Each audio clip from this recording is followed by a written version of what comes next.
വിശുദ്ധ പൗലോസ് ശ്ലീഹ നമ്മളോട് ഇന്ന് പറഞ്ഞ വാക്കുകളിൽ ഏറ്റവും ഒടുവിൽ പങ്കുവെച്ച ഒരു വചനമുണ്ട്. അതെങ്ങനെയാണ്?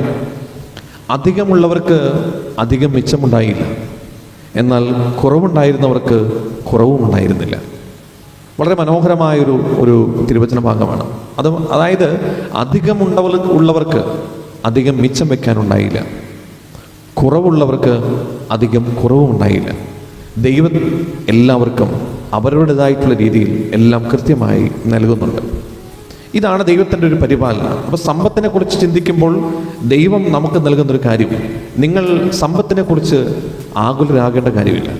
ദൈവം എല്ലാം നമുക്ക് നന്മയ്ക്കായി തരുന്നു. നമുക്ക് ജീവിക്കാനുള്ളത് ദൈവം നമുക്ക് തരും.